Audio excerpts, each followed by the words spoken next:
In the heart of the Rocky Mountain Martial Arts Invitational, a determined teen with muscular dystrophy was about to face a public trial masked as martial arts tradition. A family-friendly demonstration turned deadly when a rigid karate master targeted the weakest student with shocking brutality. Steven Seagal wasn't your typical guest. For over 40 years, he was a legendary Aikido grandmaster, Hollywood action star, and martial arts philosopher known for his teachings on balance and spiritual warfare. When Master Crane kicked young Leo Santiago across the stage, he never imagined a silent observer would rise from the crowd. Seagal took a single step forward and turned the tide of an entire industry. His calm intervention would dismantle decades of toxic discipline with one perfectly timed act of true mastery. What began as a showcase of skill became a battle for the soul of martial arts. The echo of that moment would forever reshape Denver and every dojo beyond it. Before we jump back and tell us where you're tuning in from, and if this story touches you, make sure you're subscribed, because tomorrow I've saved something extra special for you. The Rocky Mountain Martial Arts Invitational had transformed Denver's sleek convention center into a kaleidoscope of colored belts, crisp white uniforms, and nervous energy. Hundreds of families packed the tiered seating, while vendors hawked everything from bamboo weapons to energy drinks. The air hummed with anticipation and the sharp crack of practice boards being broken. In warm-up areas overhead, massive banners proclaimed unity through discipline, strength through tradition, but beneath the celebration something else simmered. Leo Santiago adjusted his belt for the fifth time, his fingers trembling slightly, not from nerves exactly, but from the muscular dystrophy that had shaped his 17 years. The condition left his movements deliberate. Where others flowed effortlessly, his balance precious. Where others moved with careless confidence, yet here he stood among Master Crane's elite demonstration team, earned through 2 years of relentless training and quiet determination. "Stop fidgeting me, Joe," whispered Isabel Santiago from 3 rows back, her voice barely carrying over the crowd noise, but her eyes never left her son. She'd driven 4 hours from Pueblo for this moment, torn between pride and the familiar protective instinct that had guided their lives since the accident took his father when Leo was 12, the same accident that left him walking with a slight limp, but somehow running toward every challenge life offered behind the main stage area. Master Elijah Crane paced like a caged predator, his black uniform immaculate, his gray hair pulled back in a traditional top knot. At 55, he carried himself with the rigid bearing of a man who'd never learned to bend without breaking his championship trophies from the 80s filled his dojo walls, but the sport had moved on, embracing what he called the softening of martial arts: participation medals for effort, points deducted for excessive contact, the warrior spirit diluted by modern sensibilities. Listen carefully. Crane's voice cut through the backstage chatter, sharp enough to silence 20 teenagers instantly. Today we demonstrate what true karate looks like, not the watered-down performance art they teach at strip mall dojos. We show the world that strength still matters, that discipline still counts, that excellence cannot be faked or accommodated. His gaze swept across his students, lingering a beat longer on Leo. No excuses, no exceptions. Everyone performs to the same standard. Leo's jaw tightened, but he nodded along with the others. He'd heard variations of this speech before, usually after he'd struggled with a technique or moved too slowly during drills. Crane never said disability, but the word hung in the air like incense, heavy and inescapable. Still, Leo had earned his place here through countless hours of extra practice, adaptation, and sheer stubborn refusal to quit. In the main arena, Camila Reyes adjusted her wireless headset and checked her streaming setup for the third time. Her martial arts vlog had grown from weekend hobby to serious platform over the past 2 years, drawing viewers hungry for authentic content in a world of clickbait and manufactured drama. "What's up, Fight Family?" she began, her voice warm and professional. "We're live from Denver, where tradition meets innovation at the Rocky Mountain Invitational, and trust me, you're going to want to see what happens next." The crowd's energy shifted as doors at the back of the arena opened and a figure entered so quietly that most missed it entirely. Steven Seagal moved with the unhurried grace of someone who'd spent decades learning that true power never announced itself. He'd driven up from his Colorado ranch, not for the spotlight, but drawn by something harder to define, a sense that his presence might be needed. Dressed in simple black jeans and a dark jacket, he found an empty seat in the back section, his long hair tied loosely, his weathered face calm. And watchful, ladies and gentlemen. The announcer's voice boomed across the arena.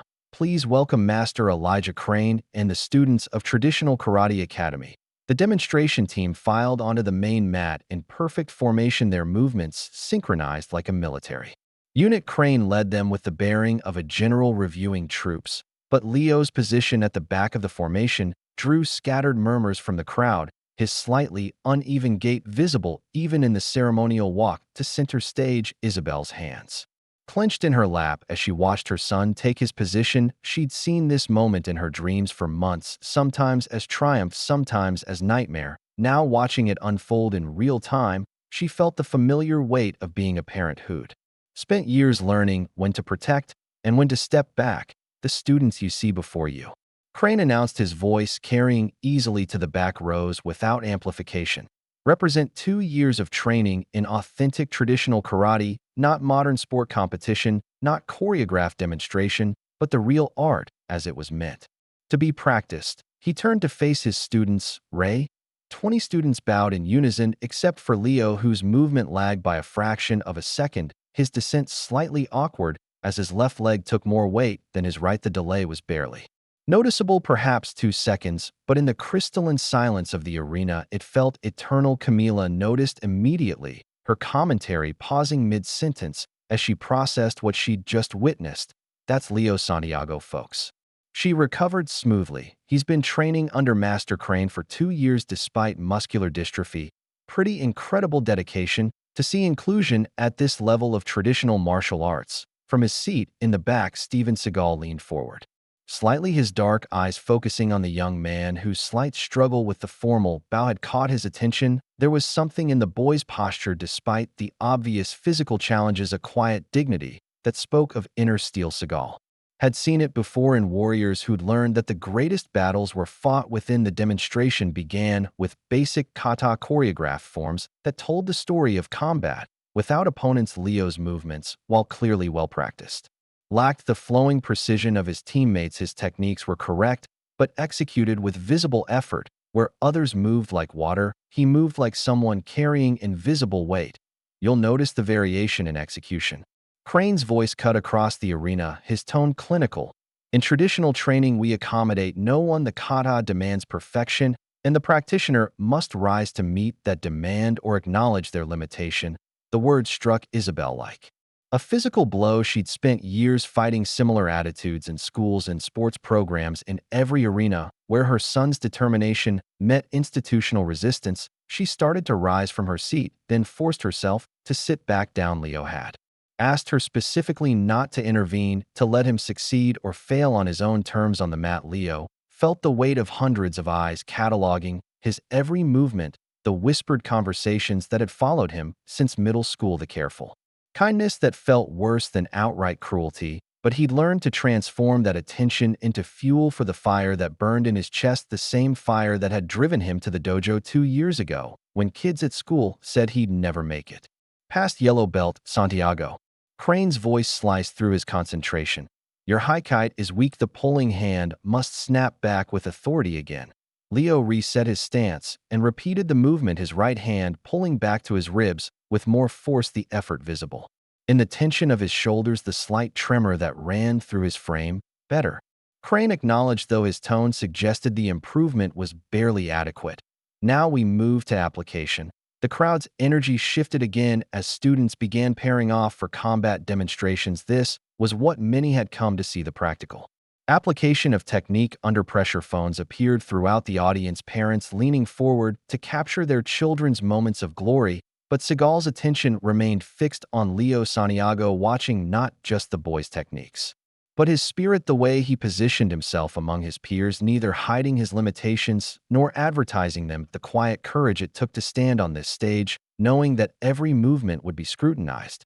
Something was building in the arena's atmosphere, like the pressure before a storm. Seagal could feel it in the crowd's restless energy, in Crane's increasingly sharp commentary, in the way Leo's mother sat rigid in her seat, her hands clenched so tight her knuckles had gone white. The demonstration was about to become something else entirely.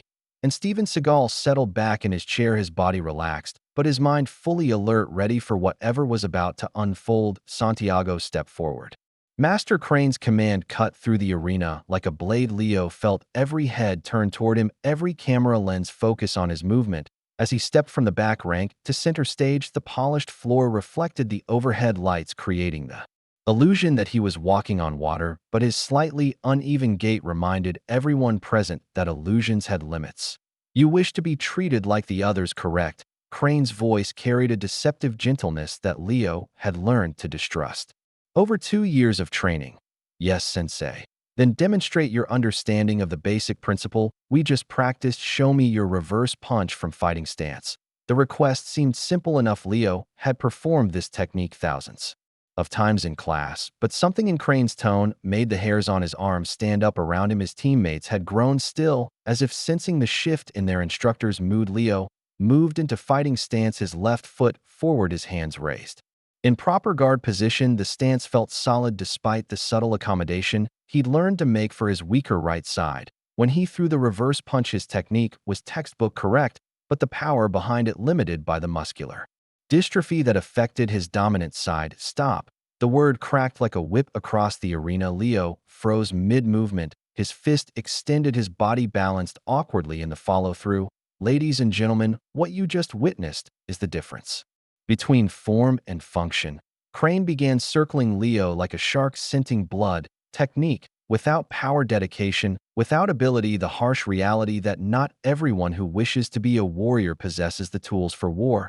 Leo Santiago felt her chest tighten. She recognized the tone from parent-teacher conferences, from coaching meetings, from every institutional setting where someone had tried to explain why her son needed to accept less. Leo had asked her not to intervene, but watching him stand isolated on that stage, every maternal instinct screamed at her to act.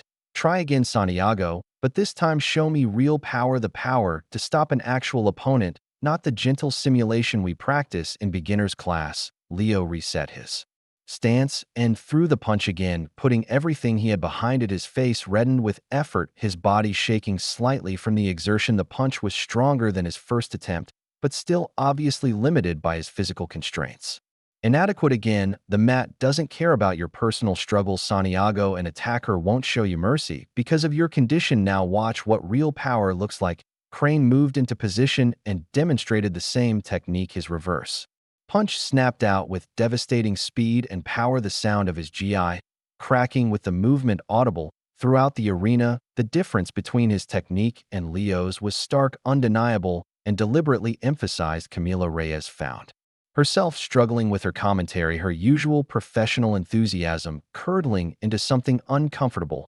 This is getting pretty intense, folks, she said, her voice carefully neutral. Master Crane definitely believes in challenging his students. But her viewers in the live chat were less diplomatic. The comments were flooding in faster than she could read them, most expressing concern and growing anger at what they were witnessing. Viewer_87. This is straight up bullying. MARTLARTSMOM. Someone needs to stop this. Traditional_karate_fan. Finally, someone showing real standards. INCLUSIVITY_matters. This is disgusting. From the back of the arena, Steven Seagal watched the scene unfold with growing concern. He'd witnessed this pattern before. Instructors who confused cruelty with toughness, who believed that breaking students down was the path to building them up. It was an old poison in martial arts, one he'd spent decades trying to counter through his own teaching. Now, Santiago, since you insist on training with able-bodied students, you'll spar with able-bodied intensity. Matsuda stepped forward. David Matsuda was everything Leo wasn't: tall, muscled, fast, and flowing in his movements. He was also one of the kinder students in the dojo, someone who'd often helped Leo with techniques during regular classes. The conflict was visible on his face as he stepped forward. Matsuda, you will attack Santiago with full power and speed, no accommodation, no mercy. If he wishes to be treated equally, then equality is what he shall receive. The arena fell silent. Even the ambient noise from the vendor areas seemed to fade, as if the entire building was holding its breath. Leo looked small and vulnerable next to Matsuda, who shifted uncomfortably in his stance, clearly reluctant to follow through. I'm waiting. Crane's voice carried deadly patience. Matsuda launched a tentative attack, pulling his punch at the last second. Leo managed to deflect it, but barely, and his counterattack was so slow that Matsuda easily avoided it. Stop pathetic Matsuda, are you disrespecting your training partner by assuming he can't handle real combat again with conviction? This time Matsuda's attack came with proper speed and power. Leo's block was late and ineffective. The punch grazed his shoulders, spinning him slightly off balance. His attempted counter was even weaker than before, leaving him exposed and off balance. And there we see the truth, Crane announced, his voice carrying triumph. Good intentions cannot overcome biological reality. Dedication cannot substitute for capability. This is why traditional martial arts maintain standards, because the alternative is this: performance instead of preparation. Leo's face burned with humiliation, but he forced himself to remain standing, his shoulders straight despite the tremor running through his frame. He'd endured worse than this in school hallways and locker rooms, but never in front of hundreds of people, never broadcast live to thousands more. Isabel Santiago was half out of her seat, her hands gripping the armrests so hard her knuckles had gone white. The woman next to her, a stranger, placed a gentle hand on her arm. He asked me not to interfere. Isabel whispered, her voice thick with anguish. He made me promise. Sometimes promises need to be broken, honey. The stranger replied softly. In her streaming booth, Camila made a decision that would define her career. She turned directly to her camera, her professional mask finally slipping. Chat, I'm going to be real with you for a minute. What we're watching isn't martial arts. This is public humiliation masquerading as instruction, and it needs to stop. Her viewer count was climbing rapidly as clips of the confrontation spread across social media. The comments were overwhelmingly supportive, with only a few defenders of Crane's methods holding their ground. But it was Steven Seagal's reaction that mattered most. The legendary martial artist rose slowly from his seat, his movement fluid despite his 60-plus years. His face was calm, but his eyes held the focused intensity of a predator that had identified its target. The demonstration was about to take a turn that no one, including Master Crane, had anticipated. Since we're demonstrating real consequences today, let me show you what happens when defense fails in actual combat. Master Crane's words sent a chill through the arena that had nothing to do with the air conditioning. Leo Santiago stood in the center of the mat, his chest still heaving from the previous exchange, sweat beading on his forehead. Despite the coolness of the building, something in his instructor's tone made his stomach clench with dread. In the dojo, we practice with control. We pull our punches, we accommodate weakness, but the world offers no such luxury. Crane continued, his voice carrying the authority of someone accustomed to absolute obedience. Today you'll learn what real failure costs. Isabel Santiago was fully on her feet, now her motherly instincts screaming danger. Every fiber of her being urged her to rush onto that mat, to pull her son away from whatever was about to happen. But Leo's words from that morning echoed in her mind, his quiet plea to let him prove himself, to be treated like everyone else. The arena had grown deadly quiet. Even the background chatter from the vendor areas seemed to have ceased, as if the entire building was holding its breath. Camila Reyes found her commentary dying in her throat, her usual professional enthusiasm replaced by a growing sense of dread. Santiago, returned to your stance. Leo complied, though his movements had lost their earlier precision. The confidence that had carried him through 2 years of training was eroding under the weight of public humiliation. Still, he raised his hands into guard position, his jaw set with stubborn determination. Now I will demonstrate what happens when your inadequate defense meets real attack speed. What happened next would be replayed countless times across social media, analyzed frame by frame, and debated in martial arts forums worldwide. Master Crane stepped forward with the fluid grace of a lifetime martial artist and launched a front kick directly at Leo's chest. But this wasn't a controlled demonstration technique. This was a full power strike delivered with the speed and force that had once made Crane a regional champion. The sound of his foot connecting with Leo's chest was audible throughout the arena, a wet thud that made dozens of spectators gasp in shock. Leo Santiago crumpled. The impact sent him backward, his feet leaving the ground entirely before he crashed down on the polished floor, his body sliding several feet from the momentum. His breathing came in ragged gasps as he struggled to process what had just happened. The muscular dystrophy that already made balance challenging left him completely unable to absorb or deflect the devastating blow. That is reality, Crane announced to the stunned arena, his voice carrying no trace of remorse. That is what happens when preparation meets inadequacy, when wishful thinking encounters actual force. A few uncomfortable claps echoed from the audience parents who weren't sure if this was still part of the demonstration or something else entirely, but most sat in shocked silence watching a 17-year-old boy struggle to breathe on a martial arts mat. Isabel Santiago's restraint finally shattered. Enough. Her voice cut through the arena like a scream of pain and fury as she pushed past other spectators toward the mat, her face a mask of maternal rage that had been building for 2 years of watching her son endure subtle and not so subtle discrimination. Get away from my son. But even as she rushed forward, Leo was trying to push himself up, his face flushed with effort and humiliation, his breathing still labored from the impact, refusing to stay down despite the obvious pain and disorientation. Mom, no, he gasped. I can handle this, Stephen.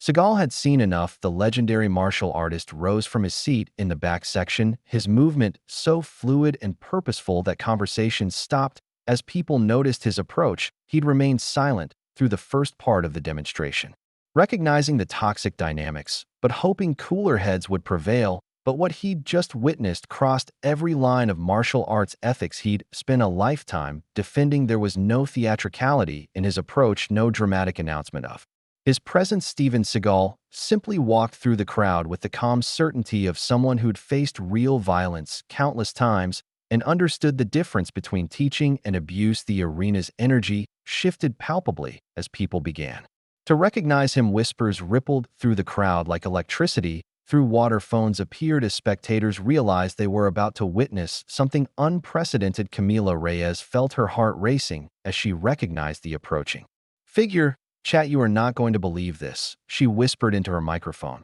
Steven Seagal just stood up, and he's walking toward the mat. Her viewer count was exploding as word spread across social media that something historic was unfolding. At a small martial arts tournament in Denver, the comments were flooding in so fast they were barely readable. Seagal_fan_01. In no way is that really him. Justice_warrior. Finally, someone who can stop this abuse. Traditional_karate_fan. This is going to be epic. Concerned_parent. That poor kid needs help.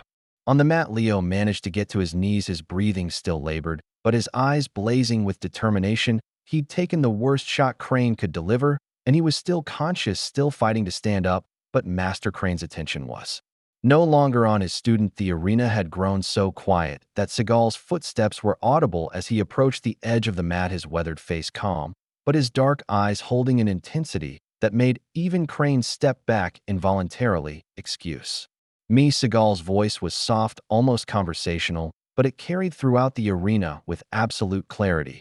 I think there's been a misunderstanding here. Crane straightened, trying to regain his authority. Mr. Seagal, this is a closed demonstration. My students understand the intensity required for real training. Steven Seagal stepped onto the mat, his presence immediately changing the dynamic of the entire space. He knelt beside Leo, helping the young man to his feet with gentle hands that had been hardened by decades of training but remained capable of infinite care. Are you all right, son? Leo nodded, though his breathing was still uneven. I'm okay, sir, I can keep going. Seagal studied the boy's face, seeing not just the physical impact of Crane's assault, but the emotional damage of public humiliation, the determined set of his jaw despite obvious pain. Then he turned to face Master Crane, and his voice carried the weight of 40 years in martial arts. Is this what you call teaching? The question hung in the air like a blade waiting to fall, and everyone in the arena knew that whatever happened next would change everything. The Rocky Mountain Martial Arts Invitational had just become something none of its organizers had planned. For Master Crane stood frozen on the mat, suddenly aware that every eye in the arena was no longer on him, but on the legend who'd just stepped into his domain. Steven Seagal's presence changed the very air pressure in the building, transforming what had been a demonstration of traditional authority into something far more significant. Mr. Seagal, Crane began, his voice carefully controlled as he fought to maintain dominance over a situation rapidly slipping from his grasp. I appreciate your attendance, but this is a teaching moment for my students about the realities of combat sports. Seagal's response was to simply extend his hand to Leo Santiago, helping the young man fully to his feet with a gentleness that contrasted starkly with everything that had preceded it, his weathered hands steady and sure as he supported Leo's still shaky balance. Easy, son, take your time, there's no rush. The arena held its collective breath as Leo straightened, his breathing gradually returning to normal, though the impact of Crane's kick was still visible in the careful way he held his ribs, the slight tremor in his hands that had nothing to do with his muscular dystrophy and everything to do with the adrenaline of surviving a genuine assault. Isabel Santiago had reached the edge of the mat, but stopped there, recognizing that something profound was happening that required no maternal intervention. Her son was no longer alone facing his tormentor. "I've been practicing martial arts for over 40 years, Seagal said, his voice conversational, but carrying throughout the arena with perfect clarity. "And in all that time, I've learned that the strongest practitioners never need to prove their strength by breaking those weaker than themselves." Crane's jaw tightened. This boy insisted on training with able-bodied students. He demanded to be treated equally. "I'm simply providing that equality." Equality? Seagal repeated the word, as if tasting something bitter. "Tell me, Master Crane, when you were learning, did your instructor kick you across the room during demonstrations, or did he guide you toward understanding through patience and wisdom?" Telling and preparing this story took us a lot of time. So if you're enjoying it, subscribe to our channel. It means a lot to us. Now back to the story. The question struck home. Crane's own sensei had been demanding, but never cruel, precise, but never abusive. The old man had pushed his students beyond their perceived limits, but always with the goal of building them up, never tearing them down. "That was different. I had natural ability. This boy has heart," Seagal interrupted smoothly. "He has dedication. He has the warrior spirit that cannot be taught or faked, and you just tried to crush it in front of hundreds of people." Camila Reyes was barely able to contain her excitement as she provided live commentary. "Ladies and gentlemen, we are witnessing martial arts history in the making." Steven Seagal, one of the most respected practitioners in the world, is directly confronting Master Crane about his treatment of Leo Santiago. Her chat was exploding with reactions, viewers sharing the stream at an unprecedented rate as word spread across social media that something extraordinary was happening at a small tournament in Denver. Legendary_moment. "This is why Seagal is the GOAT." Justice_served. "Finally, someone standing up to bullies." Respect_the_master. Crane is about to learn what real martial arts looks like. Protect_the_kids. That boy needed someone to help him from his position. Besides Seagal, Leo felt the world shifting around him. For 2 years, he'd endured Crane's increasingly harsh treatment, telling himself it was the price of being accepted in traditional martial arts. But watching this legendary figure calmly defend him was rewriting everything he thought he knew about strength and power. "Perhaps," Crane said, his voice taking on a challenging edge, "we should let the art speak for itself. You could show everyone what your style of soft accommodation produces compared to traditional hard training."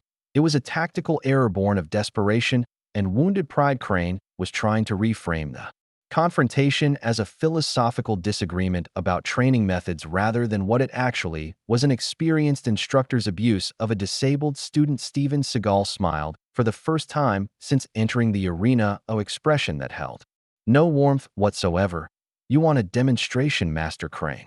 The arena's energy shifted again, becoming electric with anticipation. Even people who'd never heard of Steven Seagal could sense that they were about to witness something significant. Phones appeared throughout the crowd as spectators prepared to capture whatever was about to unfold.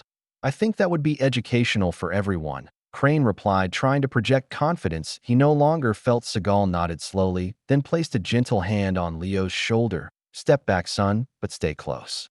You're going to want to see this." As Leo moved to the edge of the mat, Seagal began removing his jacket, his movements unhurried and deliberate. Underneath, he wore a simple black t-shirt that revealed the still powerful build of a man who'd spent decades perfecting his craft. "Before we begin," Seagal said, his voice carrying clearly to every corner of the arena, "I want everyone to understand what you're about to see. This isn't about who's stronger or faster. It's about the difference between martial arts that elevate the human spirit and those that diminish it." Master Crane moved into fighting stance, his body coiled with the aggressive energy that had served him well in tournament competition decades earlier. His techniques were sharp, his power undeniable, but as he faced Steven Seagal, something fundamental was missing. The respect that should exist between martial artists had been replaced by ego. The teaching spirit had been corrupted by the need to dominate, and now he was about to face someone who embodied everything he'd forgotten about why they'd all started training in the first place.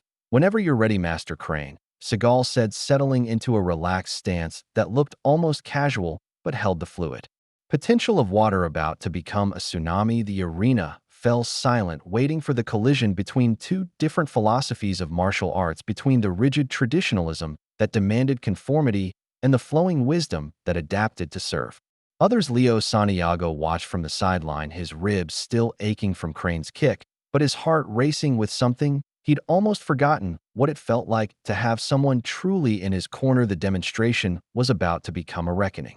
Master Crane exploded into motion with the aggressive power that had once made him a regional champion. His opening combination came fast and hard, a straight punch followed immediately by a devastating roundhouse kick that would have dropped most opponents. The techniques were textbook perfect, delivered with decades of refined skill and the kind of raw power that had intimidated countless students over the years. Seagal barely seemed to move where Crane's fist should have connected.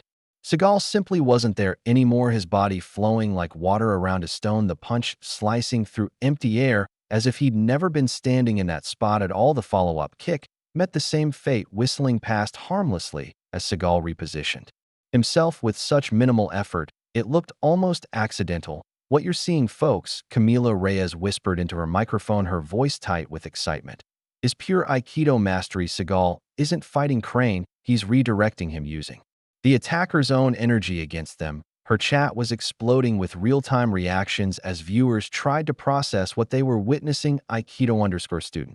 "This is like watching poetry in motion." Former_Marine. "I've never seen anything like this." Crane_supporter. "Just wait until he connects." Seagal_legend.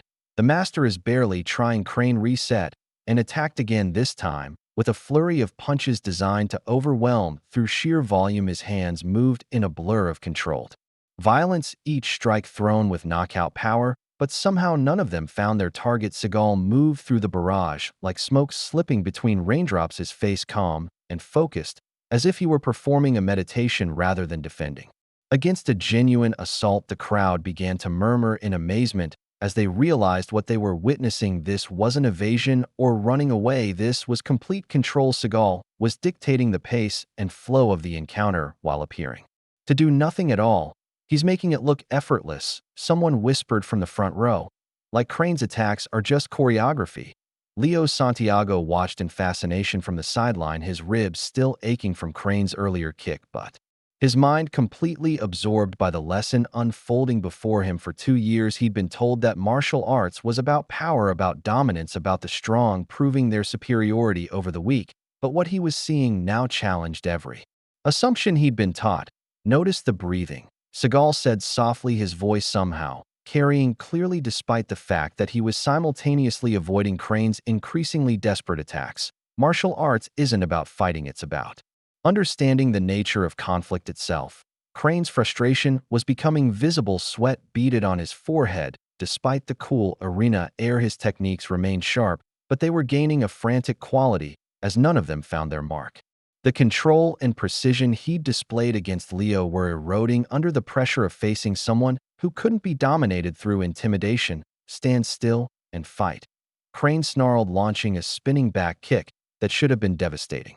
Seagal caught the kick, not blocked it, not deflected it, but simply received it as naturally as catching a thrown ball, his hands gentle but unshakable as they controlled Crane's extended leg. For a moment, the two men were connected like dancers, frozen in an impossible pose. "Fighting implies conflict," Seagal replied, his voice still conversational. "But there's no conflict here, only a teaching moment."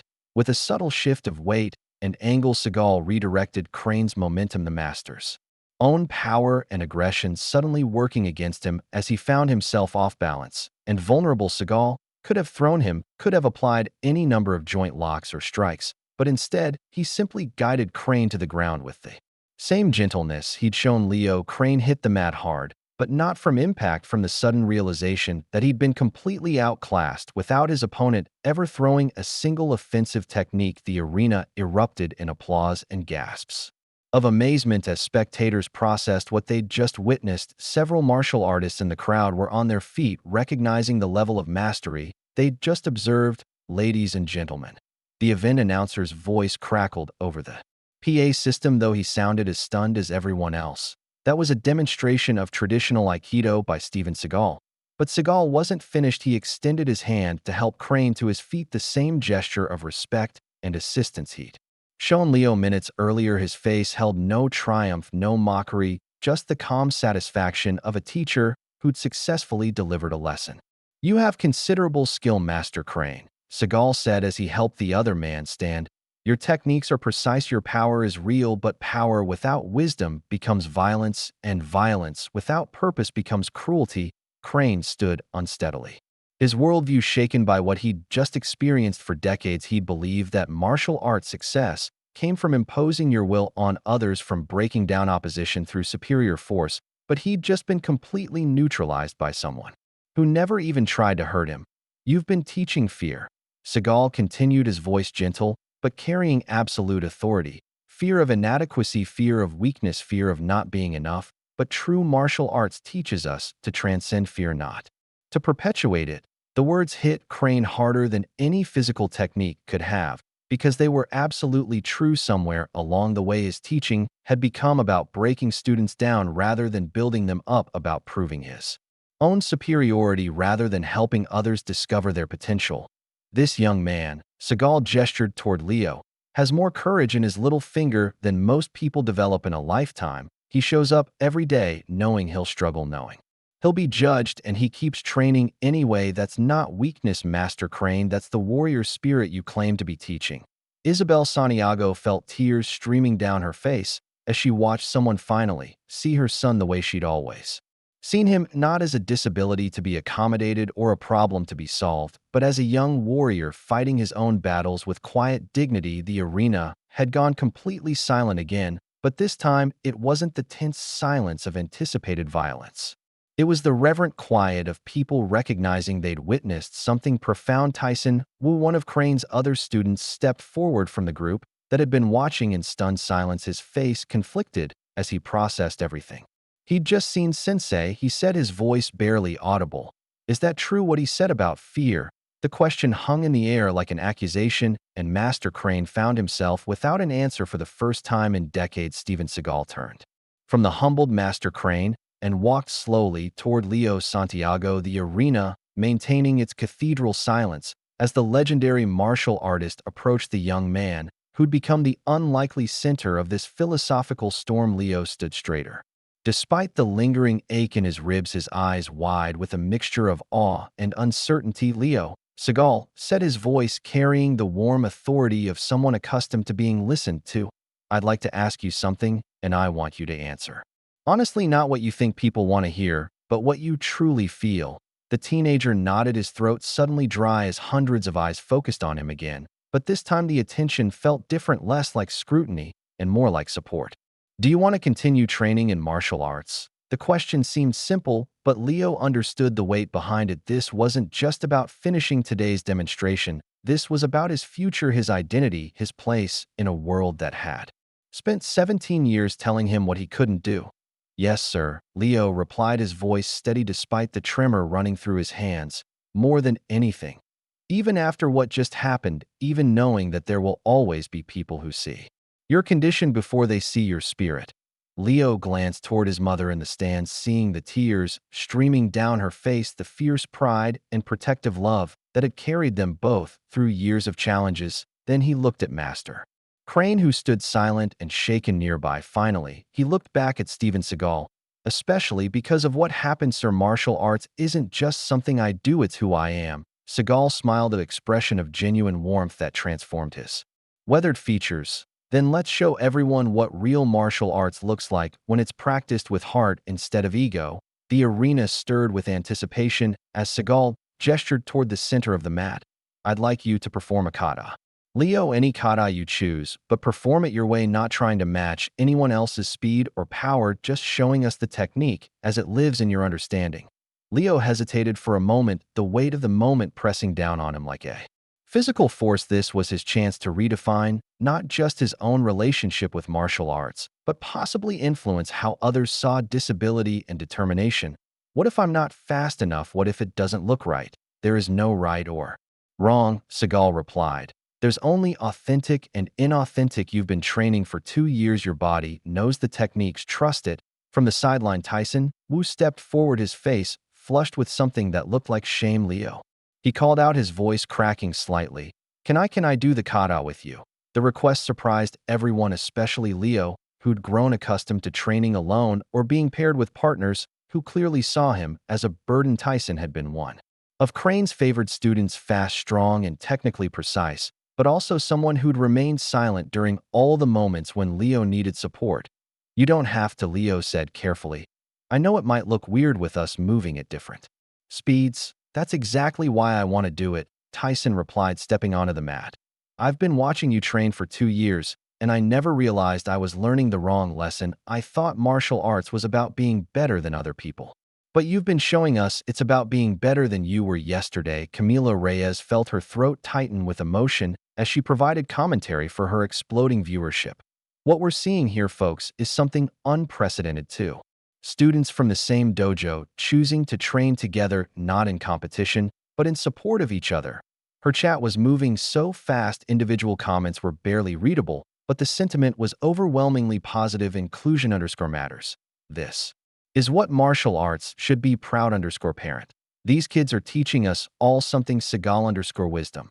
The master knew exactly what he was doing. Transformation. Watch how this changes everything. Leo looked at Tyson with new understanding, recognizing the courage it took for his classmate to step away from the rigid hierarchy that had defined their training. "Which kata?" he asked. "Heian Shoden," Tyson suggested.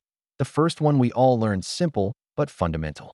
Leo nodded, and the two teenagers moved to the center of the mat, positioning themselves side by side, their stances slightly different to accommodate Leo's balance needs, but their intent identical. "Ray," Seagal called softly. Both boys bowed with perfect synchronization, their movements respectful and focused. The crowd held its breath as they raised their hands into the opening position of the kata. What followed was unlike any martial arts demonstration anyone in the arena had ever witnessed. Leo moved with deliberate precision, his techniques clearly defined despite the slower pace imposed by his muscular dystrophy. Tyson matched his speed, abandoning the sharp power he'd been trained to display in favor of flowing alongside his partner. The kata became a conversation between two different approaches to the same art. Leo's movements carried the weight of someone who'd had to earn every technique through extra effort and adaptation, while Tyson's showed the fluid grace of natural ability tempered by newfound understanding. "Beautiful," Seagal murmured, his voice barely audible, but somehow carrying throughout the silent arena. "This is how martial arts was meant to be practiced, in harmony with yourself and in support of others."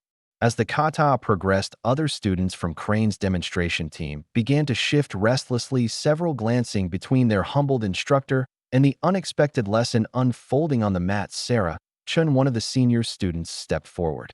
Her face conflicted. "Can we?" she started, then stopped, looking toward Master Crane for permission, but Crane remained silent, still processing his own defeat and the philosophical challenge Seagal had presented. Seagal noticed the hesitation. "Martial arts belongs to everyone who approaches it with sincerity," he said, addressing not just Sarah, but all the watching students. "Join them if you feel called to do so." Sarah stepped onto the mat, followed hesitantly by two other students, then three more, until nearly half of Crane's demonstration team was performing the kata together, each moving at Leo's pace, each discovering what it meant to practice together rather than compete against each other. The arena watched in fascination as rigid formation gave way to organic flow, as individual perfection became collective harmony. Leo Santiago wept openly as she watched her son become the center, not of ridicule, but of transformation. The kata concluded with all participants bowing together. The silence that followed was different from any that had preceded it. This was the quiet of recognition, of understanding that something profound had just occurred. Steven Seagal walked to the center of the group and bowed to all of them, his gesture carrying the respect of a master acknowledging fellow practitioners. "This," he said, his voice carrying to every corner of the arena, "is what strength looks like when it's guided by wisdom. This is what tradition means when it serves the human spirit, rather than dominating it." From the sideline, Master Crane watched his students, his worldview, his entire understanding of martial arts undergoing a fundamental shift. The transformation that began with Leo Santiago and Tyson Wu performing kata together rippled outward through the arena like stones dropped in still water. As more students joined the demonstration, The energy in the building shifted from the tense anticipation of conflict to something warmer and more profound, a recognition that they were witnessing the birth of something new. Ana Rodriguez had been training under Master Crane for 3 years, enduring his harsh methods because she'd been told they would make her stronger, but watching Leo lead a group kata with quiet dignity, she realized she'd never understood what strength actually meant. She stepped onto the mat, her movements initially uncertain, but gaining confidence as she found her place in the flowing formation. "What you're seeing," Camila Reyes told her viewers, her voice thick with emotion, "is a complete reimagining of what martial arts can be. These students are choosing inclusion over intimidation, cooperation over competition." The comments in her live stream were overwhelmingly supportive. Viewers from around the world sharing their own stories of disability martial arts and the courage it took to pursue excellence in the face of adversity. WHL saying for warrior. "This is why I started training." Respect to Leo Santiago. "Every dojo needs to see this." Proud _dad. "My son has Down syndrome and trains karate. This gives me hope." Traditional _values.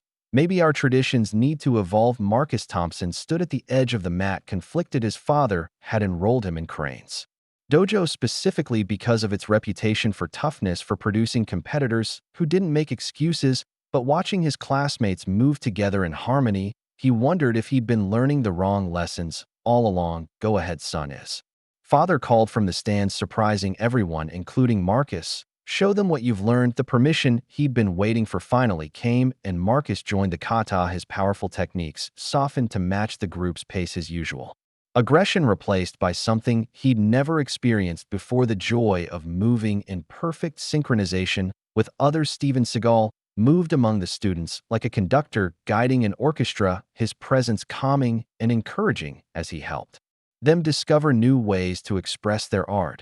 "Notice how the kata feels different when you're not competing with each other," he said, his voice carrying over the gentle sounds of movement. "This is the difference between martial arts as performance and martial arts as practice." From his position on the sideline, Master Crane watched his carefully constructed philosophy crumble, not through defeat, but through the simple power of a better example. His students weren't rebelling against him. They were evolving beyond the limitations he'd imposed on them. Sensei Sarah-chan called out during a brief pause between kata repetitions. "Is this wrong, what we're doing?" The question hung in the air, heavy with years of conditioning that had taught her to seek approval from authority before trusting her own instincts. Crane started to respond with his usual sharp correction, but the words died in his throat. How could he call wrong something that brought such obvious joy to his students? Such clear improvement in their technique, such genuine camaraderie between practitioners who'd been trained to see each other as obstacles to their own advancement. He began, then stopped, the admission that he might have been wrong, struggling against decades of rigid certainty. "There is no wrong in sincere practice," Seagal answered for him, his voice gentle but carrying absolute authority. "There are only different paths to understanding, and some paths serve the human spirit better than others." The kata continued, with students cycling in and out as they gained confidence in this new approach to their art. Leo remained at the center, not as the focus of attention, but as the stable point around which the others could orbit, his steady rhythm becoming the heartbeat that kept everyone synchronized.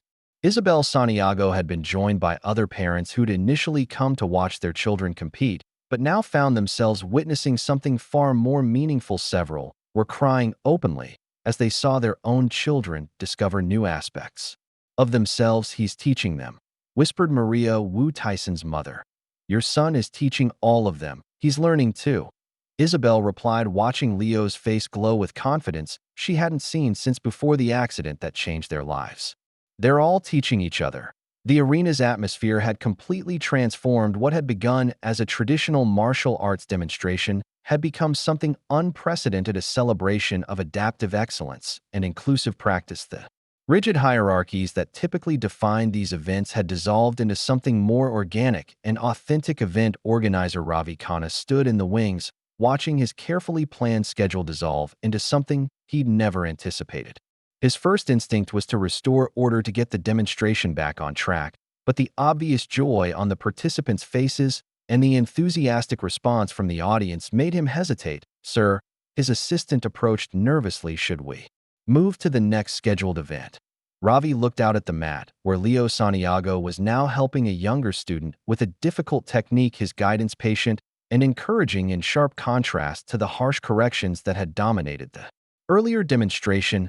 No, Ravi said quietly.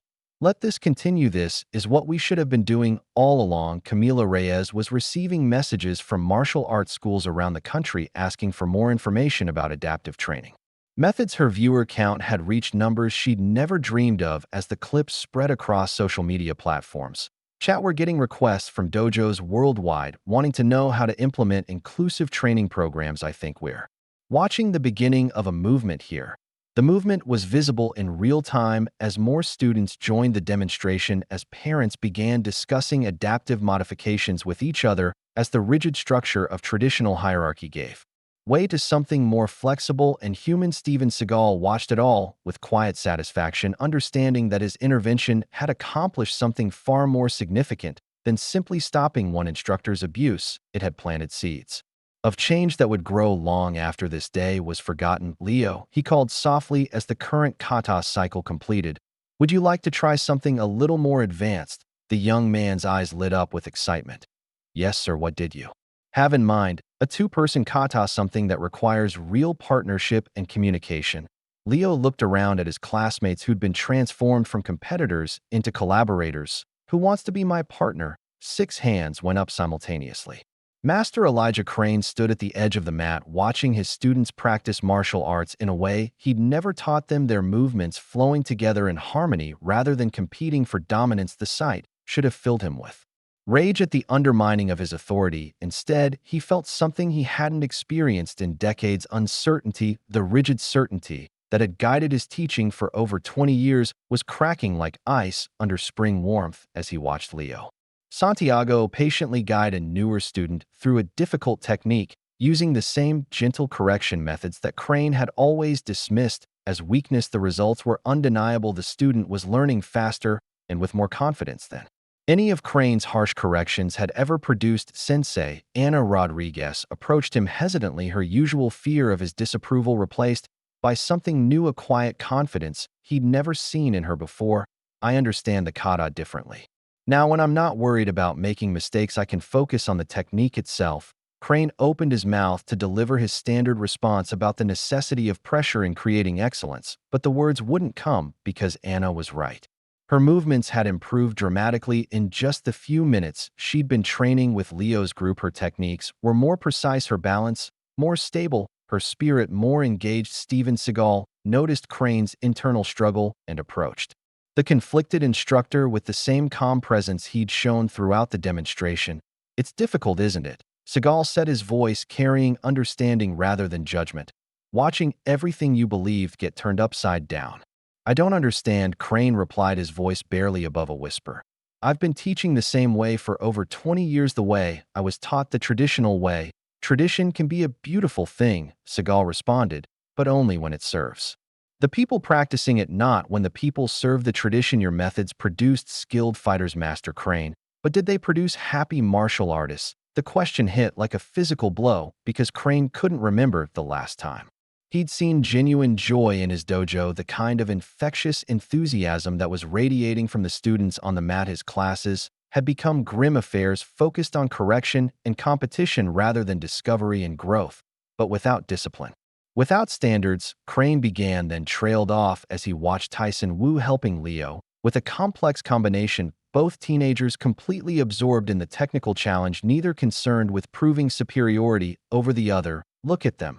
Seagal gestured toward the practicing students. Is that lack of discipline, or is that discipline in service of something higher than ego? Crane watched his students, really watched them, perhaps for the first time in years, and saw what Seagal meant. Their techniques were sharper than ever, but driven by internal motivation rather than external fear. Their focus was complete, but joyful rather than anxious. They were practicing martial arts the way he remembered falling in love with it himself. 40 years ago, I was wrong. He said, the words emerging as barely a whisper, but carrying the weight of a lifetime's reconsideration. Steven Seagal heard him despite the soft tone, saying that takes more courage than any physical technique master. Those 3 words might be the most difficult kata you've ever performed. Crane straightened slowly his spine, finding an alignment that had nothing to do with military bearing and everything to do with honest self-assessment he walked toward. The group of practicing students, his approach causing them to pause and look toward him with the wariness of those who'd learned to expect criticism. "Please continue," he said, his voice different than it had been all day, softer, but somehow carrying more authority than his previous harsh commands. "I'm here to learn." The students exchanged glances, uncertain how to process this unprecedented statement from their usually rigid instructor. Leo looked toward Steven Seagal, who nodded encouragingly.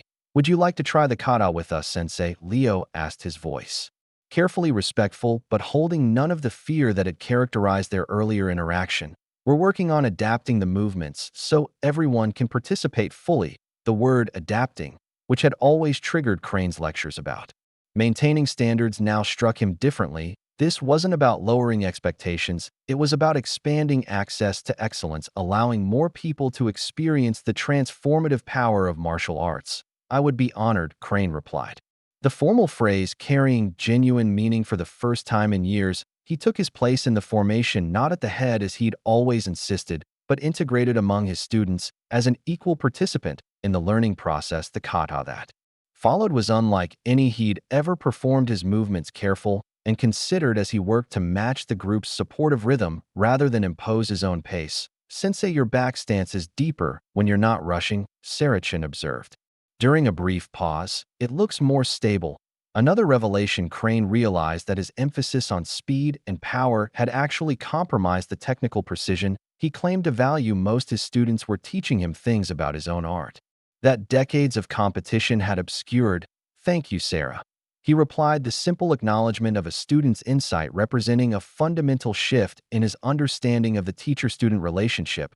"What else do you notice?" The question opened floodgates as students began sharing observations about technique that they'd never dared voice before, their insights sharp and valuable, freed from the fear of contradicting authority. Camila Reyes watched the transformation with amazement. "Folks, we're witnessing something unprecedented here. Master Crane, one of the most traditional instructors in the region, is openly learning from his students, including Leo Santiago. This is what real humility looks like." Her viewers were responding with overwhelming positivity, many sharing their own experiences with rigid instructors who'd eventually learned to adapt their methods. Sensei_redemption. "It takes a real master to admit when they're wrong." Learning_together. "This is beautiful. Every teacher should see this." Second_chances. "Maybe people can change after all." Tradition_evolved. "The art is bigger than any one teacher." As the group kata concluded, Master Crane found himself standing next to Leo Santiago, the young man he'd publicly humiliated less than an hour earlier. The weight of his actions pressed down on him like a physical burden, but he understood now that acknowledgement was only the first step toward redemption. "Leo," he said, his voice steady despite the emotion behind it, "I owe you an apology, not just for today, but for 2 years of treating your determination as inadequacy, your courage as weakness." Leo looked up at his instructor, seeing not the rigid authority figure who dominated his training, but a human being capable of growth and change. "Thank you, Sensei," Leo replied. "But I think we all learned something today. Maybe that's what matters most." The simple grace of the response hit Crane harder than any accusation could have. This young man, who had every right to anger or resentment, was choosing instead to focus on growth and possibility. Steven Seagal watched the exchange with quiet satisfaction, understanding that his intervention had accomplished something far more significant than stopping one instance of abuse. It had created space for authentic human connection to replace the toxic dynamics that had been poisoning the art he loved. "This is just the beginning," he said, addressing the entire group.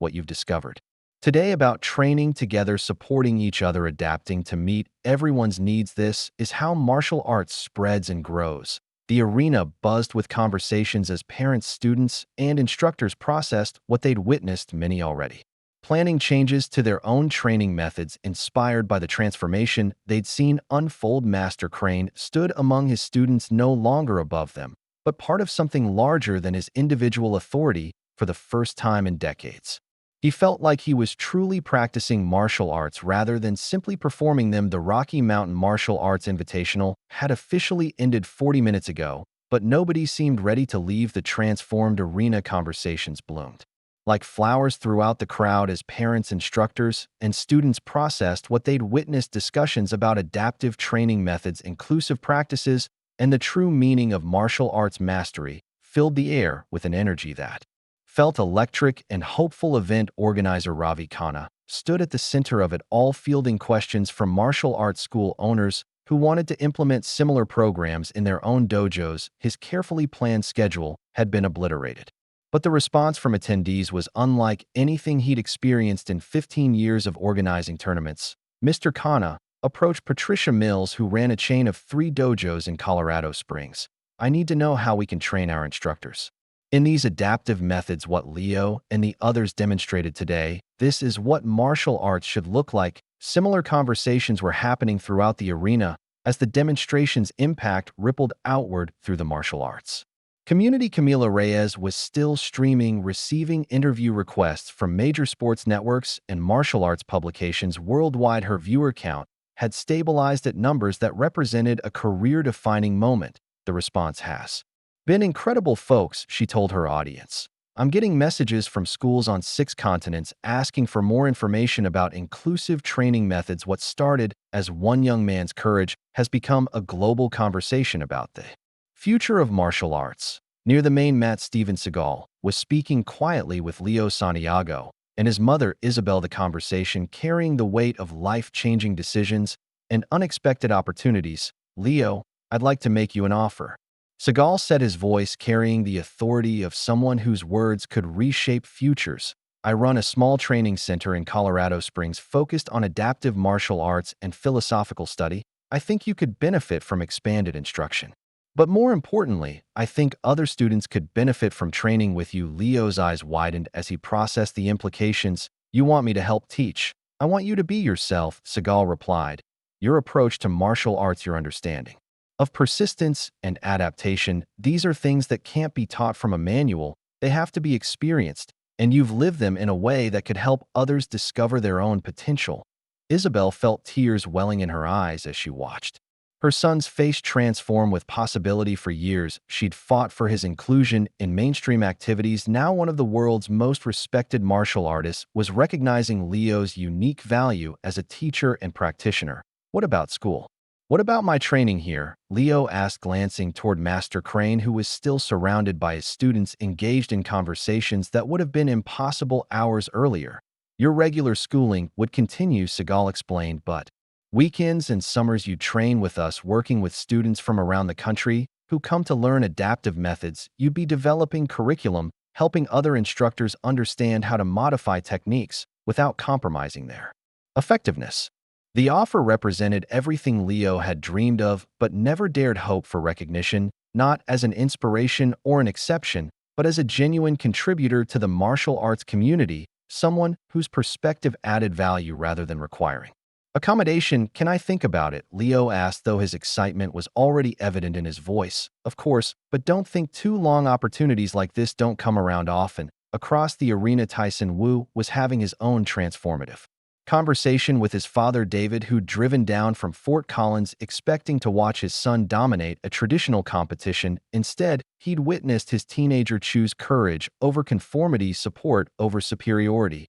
"I'm proud of you, son," David said, his voice thick with emotion. "What you did today, standing up for Leo, joining him when it would have been easier to stay silent, that took real strength." Tyson looked toward Leo, who was still deep in conversation with Steven Seagal. "He's been showing us that kind of strength for 2 years, Dad. I just finally learned to see it. We all did."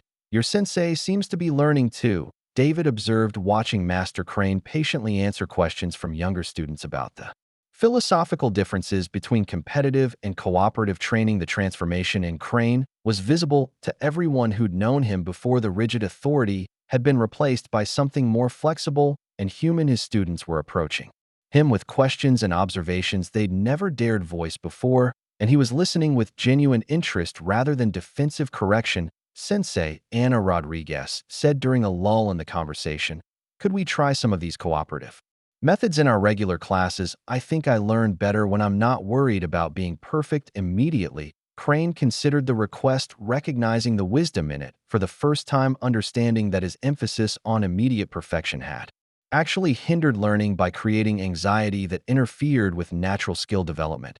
We'll start next week, he replied, but I'll need help from all of you to figure out what works best. This is new territory for me, the admission of uncertainty from their usually dogmatic instructor was both shocking and liberating for his students. They began volunteering ideas for modifications, adaptations, and supportive training methods, their enthusiasm evident as they planned ways to make their dojo more inclusive and effective. Ravi Khanna had been listening to the conversations around him and made a decision that would reshape future tournaments. Ladies and gentlemen, he announced, his voice carrying over the arena, I want to address what we've all witnessed today. The crowd turned toward him, conversations pausing as they waited to hear how the event organizer would frame the unprecedented demonstration. When we planned this invitational, we thought we were showcasing traditional martial arts excellence, Ravi continued. What we discovered instead is that excellence has many forms, and the most profound strength often comes from the courage to be vulnerable, to adapt, to support others rather than dominate them.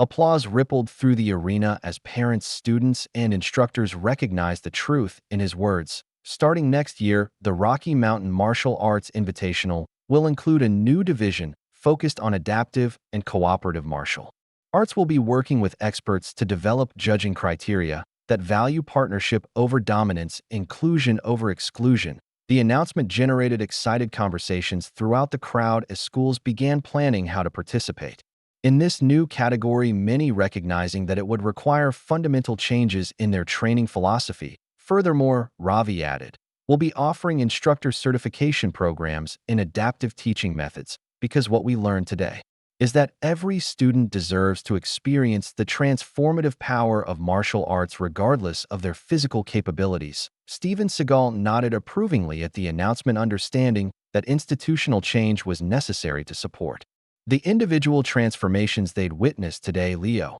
he said, turning back to the young man who'd become the catalyst for all this change, I think you have your answer about the impact one person can have. Your willingness to show up, to persist, to remain hopeful in the face of discouragement has just changed the landscape of martial arts in this entire region. Leo looked around the arena, seeing conversations happening between parents and instructors, planning sessions for adaptive programs, and most importantly, his fellow students treating him not as an object of pity or inspiration, but as an equal partner in their martial arts journey. I'll do it, he said, his voice steady with newfound confidence. When do we start? We already have, Seagal replied with a smile. The moment you chose to stand up after that kick and keep training, you started changing everything. This is just the next step.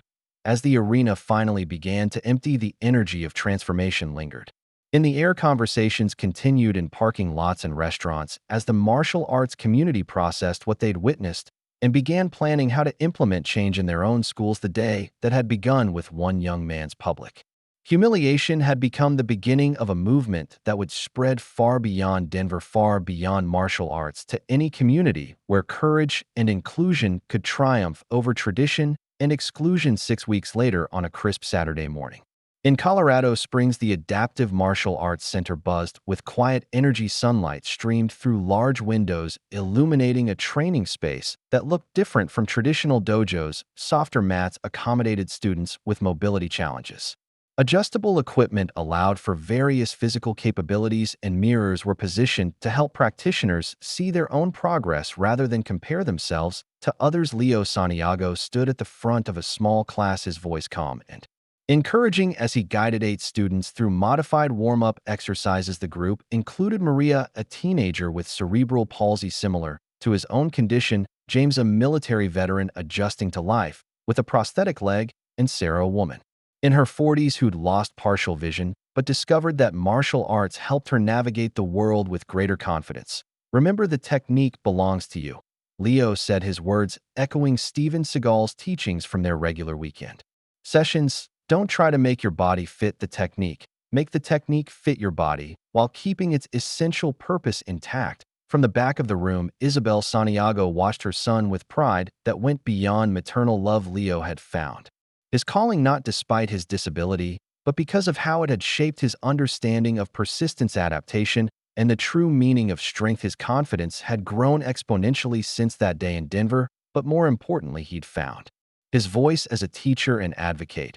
"Your reverse punch is getting much stronger, Maria," Leo observed as he adjusted the young girl's stance. "See how much more power you generate when you don't worry about making it look exactly like everyone."